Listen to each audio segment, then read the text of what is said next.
नमस्कार। प्रस्तुत करने जा रही हूं मालती जोशी की कहानी शापित शैशव का दूसरा भाग। पिछले भाग में आपने सुना कि पारुल अपनी सौतेली मां से बात नहीं करती। आखिर ऐसा क्या हुआ था उसके बचपन में कि उसे मां नाम से ही नफरत हो गई।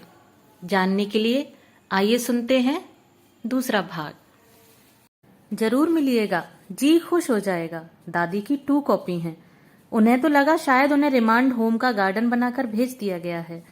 आते ही शुरू हो गई। 6 महीने में तो मैं तंग आ गई। दादी से भी तो देखा नहीं गया। बोली, लड़की को उठाकर हॉस्टल में डाल दो।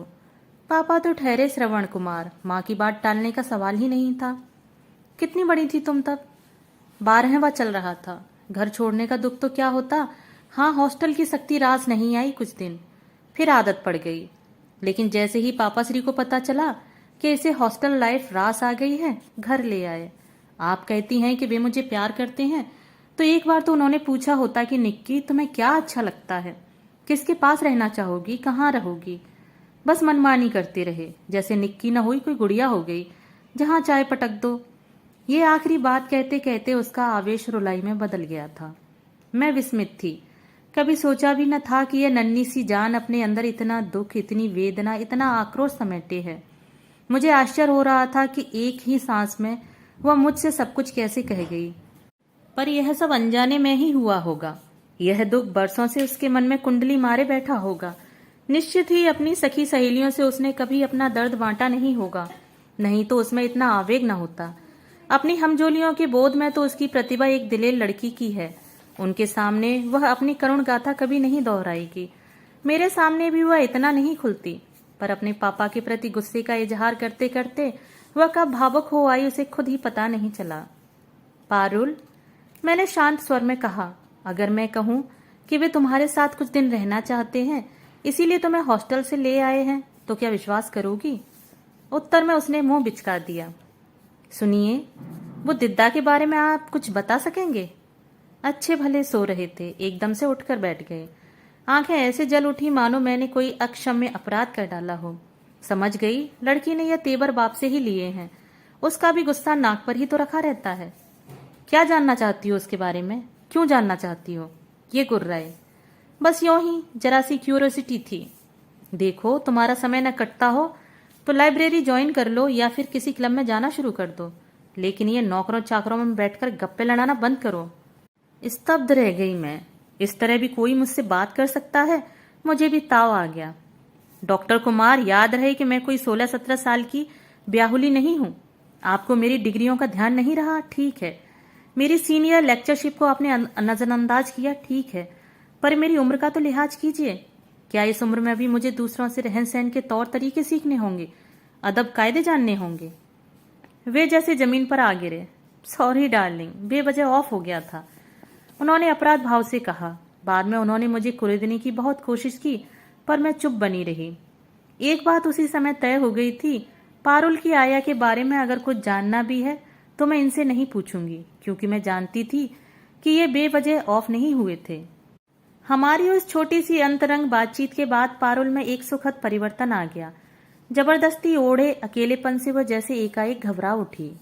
मैं किचन में होती तो मेरे इर्द गिर्द मंडराती रहती, अपने कॉलेज की, अपनी सहेलियों की बातें सुनाती, लेक्चरर्स की नकलें उतारती। मैं सुनती और सोचती, कम से कम इस काम के लिए तो माँ का घर में होना जरूरी है, नहीं तो बच्चा किसके सामने अपना जमा खर्च खोलेगा, किसे अपनी विजय गाथा सुनाएगा, किससे अपनी व्यथा कथा कहेगा।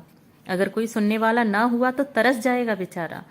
पारुल भी तो तरस गई थी। उसके मन में कितना कुछ जमा हो पाया था, वही तो धीरे धीरे बाहर आ रहा था। मन का भार हल्का होने से उसके चेहरे का संतप्त भाव भी बिला गया था। एक अपूर्व कोमलता से उसका मुख उद्भासित हो गया था। जब कुछ करने को नहीं होता तो हम दोनों ताश या कैरम खेलने बैठ जाती। रामधन काका हमें चाय या पकौड़े बनाकर दे देते। एक दिन पारुल ने पूछ लिया, आप रामधन को काका क्यों कहती हैं? बुजुर्ग हैं ना। फिर इस घर के पुराने नौकर हैं, नाम लेना अच्छा नहीं लगता। मुझे ये बातें किसी ने क्यों नहीं सिखाई? सिखाने के लिए घर में कोई होना तो चाहिए। क्यों नहीं थे? इतने सारे लोग थे, जिस तिस बात पर डांटते रहते थे, पर कायदे की बात कभी किसी ने नहीं सिखाई। दूसरे ही क्षण उसके चेहरे का तनाव कम हो गया। बोली, रामधन, मैं भी अब से तुम्हें काका कहूंगी, रामधन काका। रामधन हंस दिया। बेबी की इस सनक को उसने गंभीरता से नहीं लिया। वह लेने लायक थी भी नहीं। बरसों की आदत इतनी आसानी से छूटने वाली नहीं थी। हाँ, लक्ष्मी और रामधन से बात करने का ढंग जरूर सौम्य हो गया था, लेकिन पापा से उसकी अब तक कुट्टी बनी हुई थी। उनकी आहट पाते ही वह अपने दड़बे में घुस जाती थी। एक आध बार उन्होंने हमें साथ बैठे देख लिया था। हंसकर बाद में कहा था, युद्ध विराम चल रहा है। हाँ, अब आप नजर तो न लगाइए। एक दिन प्रसाद दंपत्ति आ गए थे। डॉक्टर प्रसाद कुमार के दोस्तों में सबसे घनिष्ठ हैं। दोनों पति पत्नी बड़े ही हंसमुख, खुशमिजाज और मिलनसार हैं। यों तो पारुल कभी भी मेहमानों के सामने नहीं आती, पर प्रसाद अंकल से उसकी पटती है। वे आते ही उसे खींचकर बाहर निकालते हैं, कॉलेज के हालचाल पूछते हैं। कभी कभी आइसक्रीम खिलाने बाहर भी ले जाते हैं। उनके बच्चों के साथ वह एकदम बच्ची बन जाती है। उनका गदबदा छुटकू, जो 9 साल के अंतराल से पैदा हुआ है, बड़ा प्यारा है। पारुल तो उस पर जान देती है, देखते ही लपक कर उठा लेती है। उस दिन भी पारुल ने छुटकू को देखते ही किताब फेंक दी। फिर रवि, शशि और नन्हे हनी को लेकर सीधे छत पर चली गई। उन लोगों की धमा चौकड़ी की गूंज नीचे तक आ रही थी। दीदी, मिसेज प्रसाद बोली, अब आप भी एक प्यारा सा खिलौना ले आइए। निक्की को बच्चों का कितना शौक है, देख रही है ना। इस उम्र में बच्चे की कल्पना भी मेरे लिए हास्यास्पद थी। संयत स्वर में मैंने कहा, घर में जो 2 बच्चे पहले से हैं, उन्हें ही तो मैनेज करना कितना मुश्किल हो रहा है। नई मुसीबत मोल लेकर क्या करूंगी। कोई मुसीबत नहीं होगी भाभी, अपने आप दोनों रास्ते पर आ जाएंगे।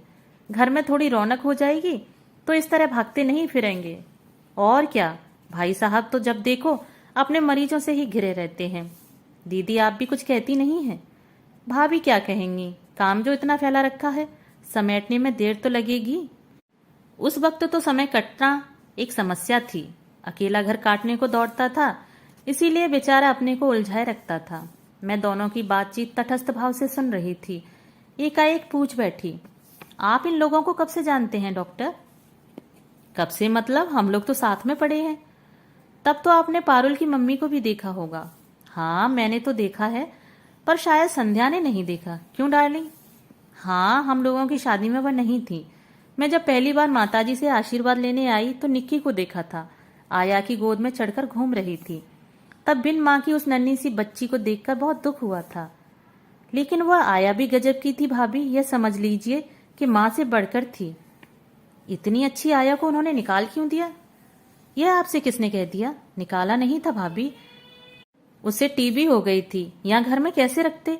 इलाज के लिए उसे हॉस्पिटलाइज तो करना ही पड़ा। कुमार ने खुद सारा इंतजाम किया था। वह जब तक ठीक नहीं हो गई, कुमार बराबर उसके इलाज के लिए पैसे भेजते रहा। उसके घर का पता जानते हैं। कुमार को मालूम होगा। नहीं, मैं उनसे नहीं पूछना चाहती। आप ही किसी तरह पता लगा सकें तो लगाइए। पता तो खैर टीबी हॉस्पिटल से ही मिल जाएगा, पर बात क्या है। मैं उसे वापस बुलाना चाहती हूँ। पर क्यों, अब तो वह बहुत बूढ़ी हो गई होगी। निक्की को भी अब आया की जरूरत नहीं रही। 8-10 साल में कोई इतना बुढ़ापा नहीं आता। डॉक्टर और निक्की को अब भी उसकी जरूरत है। उसके अवचेतन में अब भी वह बसी हुई है। उसे खोने का दुख अब भी उसके मन में ताजा है। मैं चाहती हूँ वह फिर से यहाँ आकर रहे और पारुल का बचपन लौटा दे। कुमार राजी होगा। वह मेरा जिम्मा रहा। पहले आप पता तो लगाइए। उसके बाद लगातार 3-4 दिन तक मैं डॉक्टर प्रसाद के फोन की प्रतीक्षा करती रही। चौथे दिन वे खुद ही आ गए। वह जानबूझकर ऐसे समय आए थे जब उनके मित्र घर पर नहीं थे। मैंने मन ही मन उनकी समझदारी की दाद दी। भाभी, मैंने आपका काम तो कर दिया है, मतलब गंगा गाई का पता तो लगा लिया, बट आई एम एफ्रेड आप उसे घर नहीं ला सकेंगी। क्या मतलब।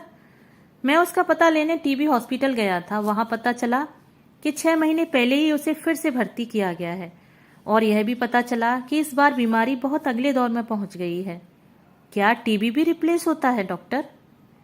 यह तो राज रोग है भाभी। इसे चाहिए अच्छी गिजा, अच्छी देखभाल। गरीबों के घर पर यह सब कहाँ से मयस्सर होता है। फिर अपना कोई होता तो देखभाल करता। वह तो भाई के घर पड़ी हुई थी, वहां तो अपने ही खाने के लाले होंगे। गंगा बाई बेचारी तो इन असुविधाओं की आदी भी नहीं है। शुरू से बंगलों में रही है, अच्छा खाया है, अच्छा पहना है। भाभी के पियर में भी उसके ठाठ थे, यहाँ भी उसका दबदबा था। दूसरे माहौल में तो वह जी ही नहीं सकती थी। तो क्या वह उनके पीहर से आई थी। हाँ, निक्की की देखभाल के लिए उसे बुलवा लिया था। उन दिनों भाभी बीमार चल रही थी ना, उनकी मृत्यु के बाद उसके वापस जाने का प्रश्न ही नहीं उठता था। भाभी एक बात कहूं? कहिए, मैंने निराश स्वर में कहा। निक्की और दिद्दा को लेकर मैंने पिछले दिनों कितने कल्पना चित्र बनाए थे, अब सब के सब मुझे मुंह चिढ़ा रहे थे। भाभी, मुझे लगता है वह बुढ़िया ज्यादा दिन नहीं खिंचेगी। Her days are numbered. अगर निक्की को एक बार उससे मिलवा लाते तो उसका जी खुश हो जाएगा। आप इत्मीनान रखिए, मैं ही ले जाऊंगा उसे। डॉक्टर प्रसाद के साथ पारुल को भेजना कोई मुश्किल नहीं था। उनसे तो पारुल की दोस्ती थी। वादे के मुताबिक वे दूसरे ही दिन आकर उसे ले गए। उनके जाने के बाद मैं अपने दिवा स्वप्नों में खो गई। पारुल आज कितनी खुश होगी। उसे लगेगा जैसे उसका बचपन लौट आया है। और जब उसे पता लगेगा कि उसकी बिछुड़ी हुई माता से पुनः मिलवाने के लिए मैंने ही पहल की है, तो वह कृतज्ञता से भर उठेगी। मन का सारा कलमश धुल जाएगा। प्रसाद अंकल उसे यह भी तो बताएंगे कि दिद्दा के इलाज का सारा खर्च पापा उठा रहे हैं, तो फिर वह पापा को भी माफ कर देगी। और उसके पापा, वे भी तो कितने खुश होंगे। इस मधुर षड्यंत्र की भी मैंने भनक तक न लगने दी थी। अब पता चलेगा तो सिवा प्रशंसा के कुछ न कर पाएंगे। उन लोगों को लौटने में कोई 2-2.5 घंटे लग गए। हॉस्पिटल शहर से दूर पहाड़ी पर जो था। मुझे लगा था गाड़ी से उतरकर वह सीधे मेरे पास दौड़ी आएगी, मेरे गले में अपनी दोनों बाहें डालकर कहेगी, hi mummy, you are so sweet. पिछले दिनों हम काफी करीब आ गए थे, फिर भी एक औपचारिक दूरी बनी हुई थी। आज वह भी समाप्त हो जाएगी। लेकिन वह सीधे कमरे में चली गई। शायद अपना भावावेश मुझसे छिपाना चाहती हो। डॉक्टर प्रसाद जरूर थोड़ी देर को मेरे पास बैठे। बोले, बहुत खुश हुई बुढ़िया, बार बार बलाएं ले रही थी, माथा चूम रही थी, आपको और मुझे भी असीम कर रही थी। लेकिन भाभी, उसकी हालत कुछ ठीक नहीं है। तो अच्छा ही हुआ जो आप लोग हो आए, नहीं तो जिंदगी भर का मलाल रह जाता, मुझे भी और बिटिया को भी। आप ठीक कह रही हैं, उन्होंने उठते हुए कहा। उन्हें विदा करके मैं गुनगुनाती हुई सीधे पारुल के कमरे में गई। मुझे क्या मालूम था कि वह मेरी प्रतीक्षा में भरी बंदूक की तरह तनी बैठी थी। मुझे देखते ही फट पड़ी। क्यों भेजा था मुझे वहां? किसकी साजिश थी ये? बचपन की एक मीठी सी याद मेरे मन में थी, उसे भी आपने तहस नहस कर दिया। सौतीली माँ है ना आप, मेरा इतना सा सुख भी आपसे सहा न गया। और आप सोच रही हैं कि आपने बड़ा एहसान किया, मेरी पुरानी आया से मिलवार का बड़ा नेक काम किया। पता नहीं कितनी देर तक वह इस तरह बड़बड़ाई। मैं जड़ मूक बनी उसके आरोपों को झेलती रही। प्रतिवाद करने या आगे बढ़कर उसे सांत्वना देने का भी मेरा साहस न हुआ। उफ, मैं तो सोच भी नहीं सकती कि बचपन में इसी औरत ने मुझे पाला है। मैं तो यह सोचकर भी झुरझुरी हो आती है कि मैं उसकी गोद में खिलती थी, उसके पास ही सोती थी। उसने बताया कि वह मुझे अपने हाथों से खाना खिलाती थी। छी, मुझे तो वहीं उबकाई आने लगी। उसका कमरा, उसका बिस्तर, उसके कपड़े इस कदर बास मार रहे थे। उफ, उसका दर्द मेरी पकड़ में आ गया। दिद्दा उसके लिए एक मधुर एहसास की तरह थी, पर इस मरणासन्न वृद्धा से उसका कहीं कोई मेल नहीं था। उसका रोग जर्जर शरीर देखकर वह कांप गई थी। उसका स्नेहल स्पर्श उसे लिजलिजा गया था। एक तिलस्म था जो टूट गया था, और अब वह इन किस्सों पर आंसू बहा रही थी। मैं उसे समझाना चाहती थी कि पारुल, वक्त की मार किसी को नहीं बख्शती। हम सब धीरे धीरे काल के उसी अंधकूप की ओर बढ़ रहे हैं जहां सब कुछ विरूप हो जाता है, नष्ट हो जाता है। पर जीवन की नश्वरता का दर्शन समझने की भी एक उम्र होती है। पारुल तो अभी उम्र के उस दौर में थी जहां सब कुछ रसमय और रंगीन होता है। उसके लिए तो भविष्य का अर्थ विकास है, विनाश नहीं। वह इस कड़वे सच को, असुंदर यथार्थ को कैसे स्वीकारेगी? वह फिर लौट गई अपने उसी कारा में जो उसने स्वयं निर्माण की थी। मैं फिर दूर फेंकती गई। पहले भी हम दोनों में बोलचाल नहीं थी, पर तब इतना असहज नहीं लगता था। पर एक बार करीब आने के बाद फिर उसी स्थिति में लौट जाना बहुत क्लेश कारक लगता था। उसके पापा अक्सर छेड़ देते, क्यों, युद्ध विराम समाप्त हो गया, संधि वार्ता विफल हो गई? तो मैं गुस्से में यह भी नहीं कह पाती कि आपकी ही नजर लग गई। बस शर्म से सिर झुका लेती। जीवन फिर पुराने ढर्रे पर चल पड़ा था, एक रस और निरानंद। घर फिर द्वीपों में बंट गया था। इस बीच कई पर्व त्योहार आए, पर कोई हमें उल्लासित नहीं कर सका। उल्टे वे हमें और अवसाद से भर गए। 30 सितंबर को पारुल का जन्मदिन था। मैं मन ही मन कब से उसकी प्रतीक्षा कर रही थी। अच्छा खासा हंगामा करने का प्लान था, सारी तैयारी भी कर रखी थी। पारुल ने बातों ही बातों में बताया कि अरसे से उसका जन्मदिन घर पर नहीं मना है। इतने दिन तक तो वह हॉस्टल में ही रही थी, पिछले साल पापा को याद ही नहीं रहा। मैंने तय कर लिया था कि इस बार इतने सालों की कसर निकाल दूंगी, पर मेरा सोचा कुछ नहीं हुआ। पारुल ने साफ इनकार कर दिया। मैंने उसके लिए प्यारी सी ड्रेस खरीदी थी जो उसने नहीं पहनी। उसके लिए 3 रंगों वाला नाव के आकार का केक बनाया था जो उसने नहीं काटा। उसकी सहेलियों के लिए कलात्मक निमंत्रण पत्र बनाए गए थे जो उसने नहीं भेजे। मेरी सारी मेहनत व्यर्थ हो गई। दशहरे पर हम लोगों ने जबलपुर जाने का कार्यक्रम बनाया, उसने मना कर दिया। दीपावली पर हमने पूरे घर का रंग रोगन करवाया, पर उसने अपना कमरा खाली नहीं किया। मैंने रंगोली से पूरा आंगन भर दिया, पर उसने झांक कर भी नहीं देखा। घर में मैंने मिठाइयों के ढेर लगा दिए, पर उसने प्रशंसा का एक शब्द भी नहीं कहा। भैया दूज पर मैंने खास तौर से डॉक्टर प्रसाद के परिवार को आमंत्रित किया, पर उसने बच्चों का टीका नहीं किया। पहले की भांति अब वह मुझ पर फुफकारती तो नहीं थी, पर अपनी उपेक्षा से मेरे हर प्रयास को विफल कर रही थी। मेरी 4-5 महीने की लंबी छुट्टी समाप्त होने को थी और मेरा मन फिर से ज्वाइन कर लेने को हो रहा था। इस ऊप से बचने का कोई और उपाय भी तो नहीं था। मैं ईश्वर को धन्यवाद दे रही थी कि उसने मुझे समय पर सद्बुद्धि दी, नहीं तो मैं एकदम इस्तीफा देकर ही आ रही थी। ईश्वर से ज्यादा धन्यवाद तो भैया भाभी को और अपने सहयोगियों को देना चाहिए। उन्हीं लोगों ने मुझे सलाह दी थी कि फिलहाल लंबी छुट्टी ले लो। देखो, इस उम्र में एडजस्टमेंट बहुत कठिन होता है। नौकरी छोड़ दोगी तो लौटने का भी रास्ता नहीं रहेगा। एक पारुल की बात छोड़ दी जाती तो इस घर में मुझे सुख ही सुख मिला था, पर उसे एक दुख ने सारे सुख का स्वाद छीन लिया था। निश्चय और अनिश्चय के बीच झूलती हुई मैं एक दिन सचमुच इंदौर पहुंच जाती कि बीच में ही एक हादसा हो गया। उस दिन मैं रोज की तरह किचन में व्यस्त थी कि ये आए और गंभीर स्वर में बोले, प्रसाद का फोन है तुम्हारे लिए। मैं चौंक पड़ी। मेरे लिए? धड़कते दिल से रिसीवर उठाया। हेलो भाभी, बुरी खबर है। क्या? मैंने कांपते स्वर में पूछा।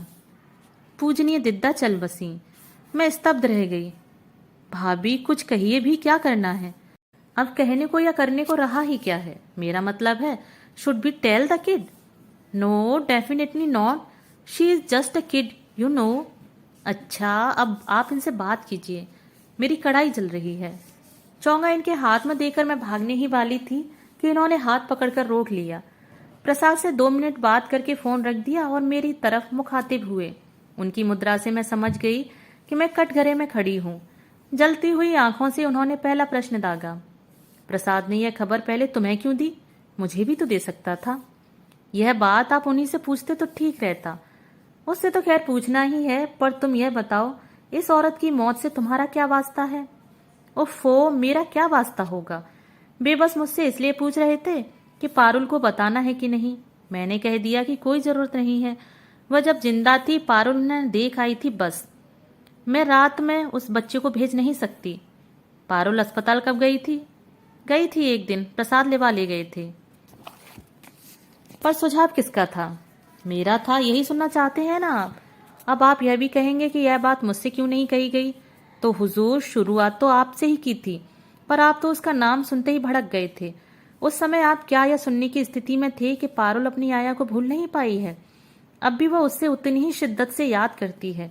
क्या आपके पास यह सोचने समझने की फुर्सत थी कि वो अपनी दिद्दा के लिए कितनी बेचैन है? और आपकी उस फुर्सत का इंतजार मैं नहीं कर सकती थी, क्योंकि उस औरत के पास गिनती के दिन थे। आज मैं खुश हूं कि आपकी नाराजगी का खतरा उठाकर भी मैंने यह पहल की। आपको और कुछ कहना है? क्या कहते बेचारे, मुंह लटका कर रह गए। विजय के उन क्षणों से मैंने देखा और मैंने उन्हें यह नहीं बताया कि मेरी वह उदात्त कोशिश कितनी नाकाम रही है। मेरे आत्मविश्वास का दुर्ग कैसे भर भरा कर गिर पड़ा है। उस दिन नाश्ता किए बिना ही वे घर से निकल गए। शायद मुझे दंड देने का इससे अच्छा तरीका उन्हें याद नहीं आया। सुबह के गए, रात को लौटे, आते ही सीधे नहाने चले गए। मैं समझ गई कि दिवंगता को श्रद्धांजलि देकर लौटे हैं। अच्छा भी लगा। इतना हक तो उस गरीब इनका बनता ही था। अब मेरे सामने केवल एक समस्या थी, पारुल को बताऊं या ना बताऊं। बताऊं भी तो कैसे? वह तो मुझसे रुख भी नहीं मिलाती। इतनी बड़ी बात एकदम मुंह फेर कर तो मारी नहीं जा सकती थी। कुछ माहौल तो बनाना पड़ेगा, और इस स्थिति में यह संभव नहीं। और अगर ना बताऊं तो कल को वह इसी बात पर आरोपों की झड़ी लगा देगी और मुझसे और दूर छिटक जाएगी। ट्रिंग ट्रिंग। रात के सन्नाटे में फोन की घंटी बजी तो मैं हड़बड़ाकर उठ बैठी। तब तक इन्होंने चौंगा उठा लिया था। जब तक वे बात करते रहे मैं बदहवासी उन्हें देखती रही। रिलैक्स डार्लिंग, उन्होंने फोन रखते हुए कहा, डॉक्टर के घर में तो जब तक घंटी बजती ही रहती है, तो मैं अब तक आदत नहीं हुई। धीरे धीरे ही तो होगी, मैंने झेंपते हुए कहा। दरअसल सुबह सुबह फोन पर वह खबर सुनी है ना, तब से दिमाग खराब हो गया है। फिर कुछ रुककर पूछा, आप वहां गए थे ना? हाँ, जाना तो था ही, गया भी, और कफन दफन का, मेरा मतलब है अंतिम संस्कार का सारा इंतजाम किया। क्यों, उनके परिवार वाले नहीं आए थे? आए थे, पर सबके सब हाथ हिलाते हुए चले आए थे।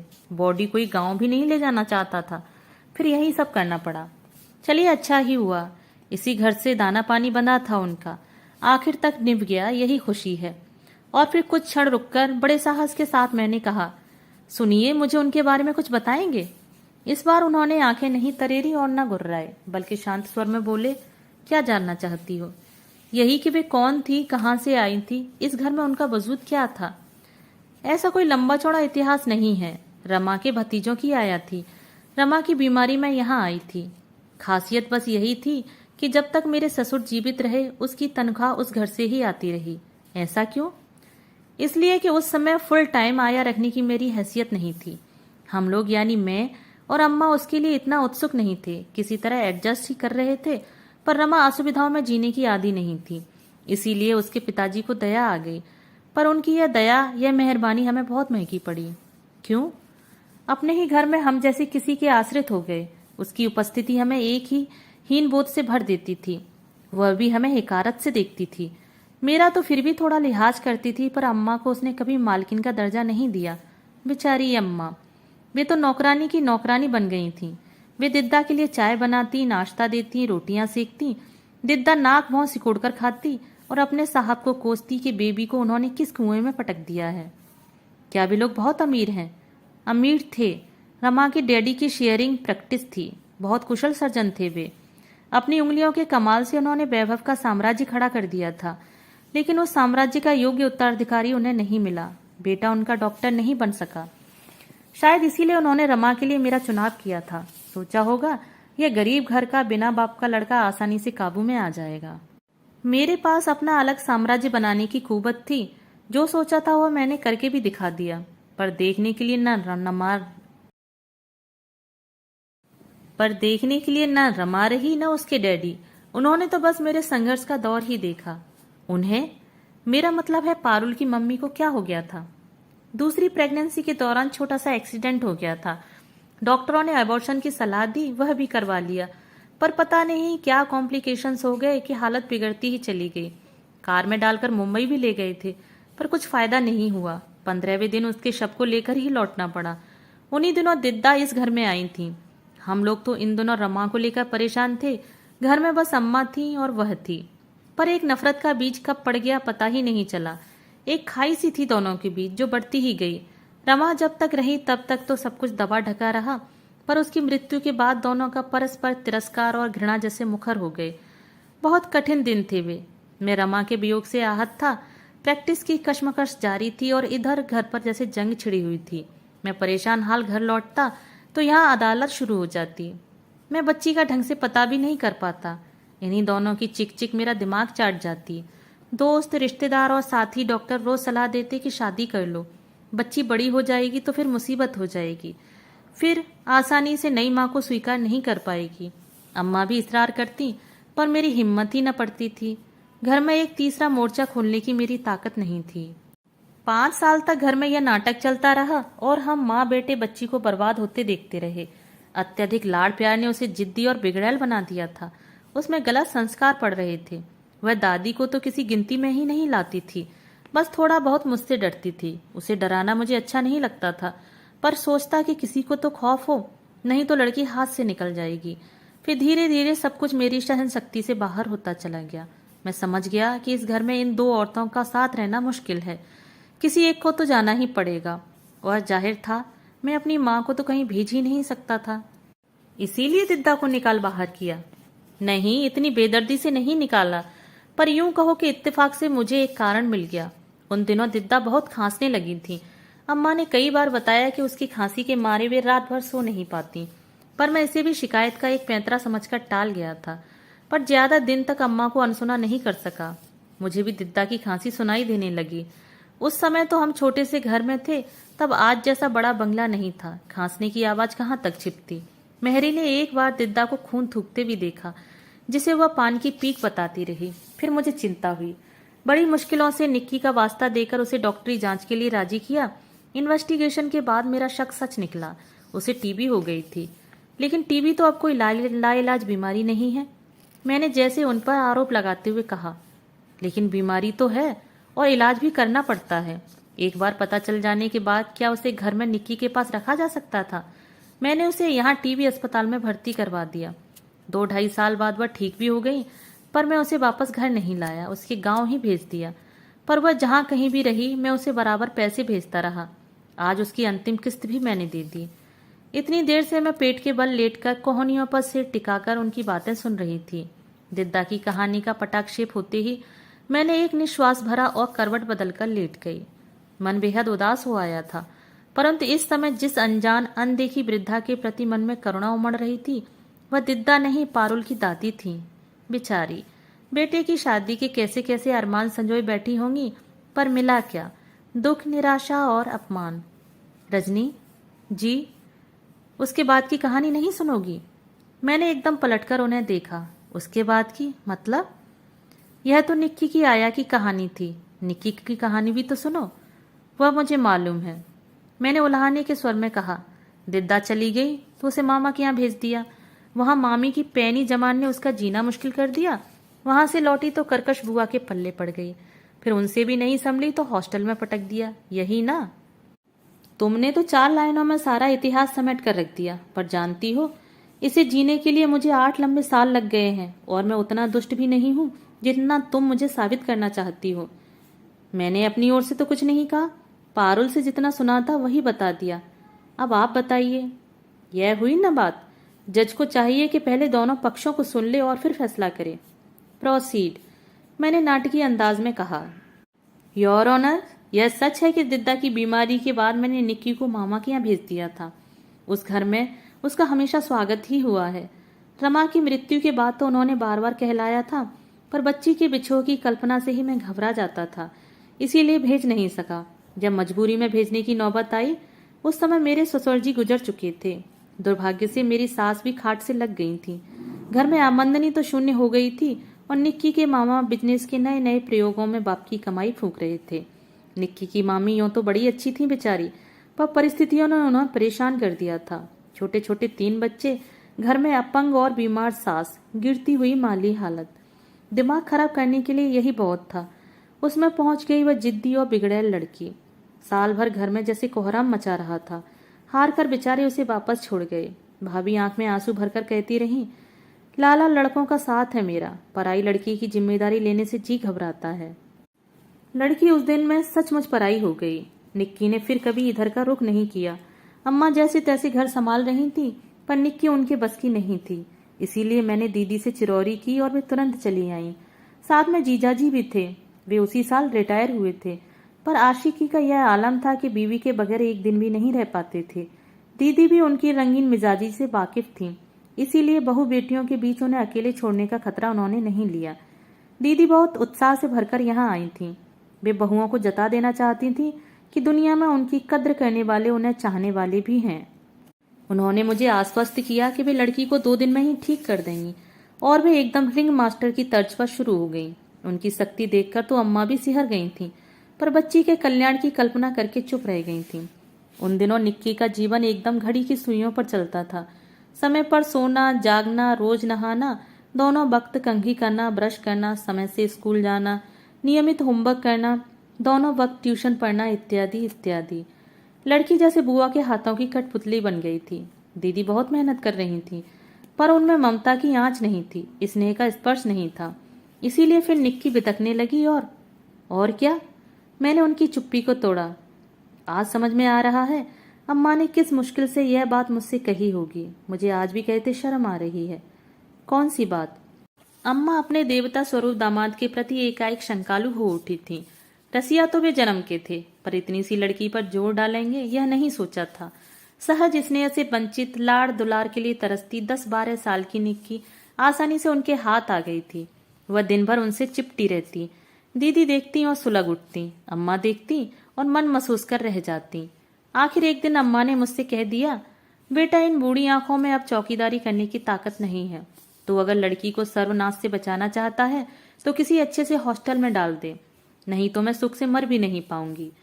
अम्मा ने जीवन भर इतना सहा था कि मैं उनके दुखों का बोझ और बढ़ाना नहीं चाहता था, इसीलिए वही किया जो अम्मा ने चाहा था। बच्चे के कल्याण का दूसरा कोई रास्ता भी नहीं था, पर पता नहीं कहाँ क्या गलत हो गया। जिसके लिए सारी उठापटक करता रहा वही मुझसे रूठ गई। मैं तरस कर रह जाता हूँ, पर वह मुझसे बात नहीं करती। करती भी है तो उसकी जवान पर जैसे कांटे उगाते हैं, लहू लुहान कर देती है वह मुझे। उसकी आंखों में झांकती घृणा मुझे अपनी ही नजर में छोटा बना देती है। मैं उसे इससे आगे भी बोल नहीं पाए। पुरुष थे, शायद इसी से जब्त कर सके, नहीं तो फपक कर रो ही पड़ते। मुझे अपने ही ऊपर शर्म हो आई। हमेशा पारुल के लिए ही सोचती रही। मेरी बगल में लेटा हुआ यह व्यक्ति, यह भी तो बिल्कुल अकेला है। इसे भी तो अपनों ने ही छला है। किसी ने स्नेह का, संवेदना का स्पर्श नहीं दिया, केवल समस्याएं ही दी हैं। आपकी भूल क्या थी बताऊं? मैंने उनके बालों में उंगलियां फिरते हुए कहा। जिसके लिए आपने इतनी उठापटक की, उसके मन में झांकने की, वहां लिखी इबारत पढ़ने की आपने कभी कोशिश नहीं की। परिस्थितियों पर आपका वश नहीं था। मंजूर है, पर उनकी व्याख्या तो की जा सकती थी, अपनी मजबूरियां तो समझाई जा सकती थी। आपने सोचा होगा छोटी सी बच्ची है, क्या समझेगी। यहीं आप चूक गए। बच्चे बहुत समझदार होते हैं। शत्रु मित्र की पहचान वे फौरन कर लेते हैं। उनके संवेदनशील मस्तिष्क पर हर बात का जल्दी और गहरा असर होता है, इसीलिए उनके राग द्वेष भी स्थायी होते हैं। मेरे पास उस समय इतना सोचने समझने की फुर्सत ही कहाँ थी। मैं तो अपने अस्तित्व की लड़ाई लड़ने में व्यस्त था। इसीलिए तो यह मोर्चा हार गए। मैंने उस गंभीर प्रसंग को हल्के फुल्के ढंग से समाप्त कर दिया, ताकि वातावरण का तनाव कुछ तो कम हो, और वह हुआ भी। थोड़ी ही देर में इनकी नाक बजने लगी, लेकिन मैं सुबह तक आंख नहीं झपका सकी। मैं कमरे में बैठकर बुनाई कर रही थी कि वह दंदनाती हुई सामने आकर खड़ी हो गई। मुझे बुलाया था? हाँ, तुम्हारे मामा के यहाँ से मनी आर्डर आया है, और राहुल की चिट्ठी भी। चिट्ठी? किस खुशी में? दरअसल हुआ यह कि राखी पर तो मैं चूक गई, पर मैंने तुम्हारे मामा जी को भाई दूज का टीका जरूर भेज दिया था। उसी पत्र में बच्चों के नाम तुम्हारा टीका भी भेज दिया था। उसी का जवाब आया है। तुम्हारे मामा जी ने भी बड़ा सुंदर पत्र लिखा है। आप मेरे लिए रिश्तेदार क्यों जुटाती फिर रही हैं? मैंने आपसे उसी दिन कह दिया था कि मुझे कोई इंटरेस्ट नहीं है। उस दिन की बात और थी पारुल, वे प्रसाद अंकल के बच्चे थे। उसे तुम रिश्ता जोड़ना कह सकती हो, पर ये तो तुम्हारे अपने भाई हैं, तुम्हारे मामा के लड़के हैं। नहीं, ना तो कोई मेरा मामा है ना भाई। आप ये चिट्ठी और रुपए अपने पास ही रखिए। कम ऑन पारुल, इतना गुस्सा नहीं करते। अच्छा 5 मिनट जरा बैठो तो, मुझे तुमसे कुछ बात करनी है। इस तरह तनकर खड़ी हो जाती हो तो मुझे टेंशन हो जाती है। अनिच्छा से ही सही वह पलंग की पाटी पर बैठ गई, जैसे किसी भी क्षण उठकर चली जाएगी। अच्छा यह बताओ, तुम्हारा यह गुस्सा असल में किस पर है? मुझ पर या अपने भाइयों पर? अगर भाइयों पर है तो उन्हें माफ कर दो। अरे बचपन में तो सभी भाई बहन लड़ते झगड़ते हैं, सगे हो तब तो और भी ज्यादा। मेरी माँ कहती थी कि बचपन में जिनमें लड़ाई होती है, बड़े होकर वे भी एक दूसरे पर जान छिड़कते हैं। तो बेटे, बचपन की बातें इतने दिनों तक थोड़ी ही याद रखते हैं, सब भूल जाते हैं। देखो तुम्हारे भाई भी भूल गए हैं, तुम भी उन्हें माफ कर दो। और अगर तुम मुझसे नाराज हो पारुल, तो विश्वास करो, मैंने जानबूझकर तुम्हें चोट नहीं पहुंचाई। मेरा इरादा तुम्हारा जी दुखाने का नहीं था। दरअसल मैं सांस लेने के लिए रुकी तो एक बात बिजली की तरह मेरे मन में कौंध गई। मैं तुम्हें कभी उस जगह नहीं भेजती पारुल, पर मुझे उस मरणासन्न औरत की इच्छा का मान रखना पड़ा। फांसी पर चढ़ने वाली की भी अंतिम इच्छा पूछी जाती है, उसका सम्मान किया जाता है। फिर ये तो तुम्हारी दिद्दा थी। आप कहना क्या चाहती हैं? यही कि दिद्दा ने तुम्हें एक बार देखना चाहा था। तुम मैंने कितना याद करती हो, उससे कहीं ज्यादा वे तुम्हें याद करती थी। तुम्हारे पास तो फिर भी एक दुनिया थी, स्कूल की, कॉलेज की, पुस्तकों की, सिनेमा की, सहेलियों की, लेकिन उनके पास तुम्हारी यादों के सिवा क्या था? इसीलिए उनकी इच्छा का मान तो रखना ही था। इतना हक तो उनका बनता ही था। उनके प्यार का कर्ज था तुम पर, उसे तो चुकाना ही था। सबको अपने हिस्से का कर्ज खुद ही उतारना पड़ता है। तुम्हें पाल पोस कर दिद्दा ने इस घर पर जो उपकार किया है, पापा बराबर उसका हिसाब चुकाते रहे हैं। अंतिम संस्कार तक उन्होंने अपना यह कौल निभाया है। अंतिम संस्कार? किसका? यही कहने के लिए तो मैंने तुम्हें यहाँ बुलाया था। चिट्ठी तो कोई भी तुम्हारे कमरे में दे आता, पर यह खबर तो मुझे ही देनी थी ना। पारुल जिद्दा नहीं रही। उसका सिहरना मैंने साफ देख लिया। अच्छा हुआ जो तुम लोग उस दिन अस्पताल हो आए। तुम्हें देखने की बड़ी साथ थी उन्हें। नहीं जाती तो मन में पछतावा रह जाता। वह पलंग की पाटी पर बैठी थी। धीरे से मेरे पास सरक आई। मम्मी, मुझे क्या फिर वहां जाना पड़ेगा? मैंने देखा उसके होंठ कांप रहे थे और चेहरे पर भय पुता हुआ था। मृत्यु से साक्षात्कार करने का हौसला कितनों के पास होता है।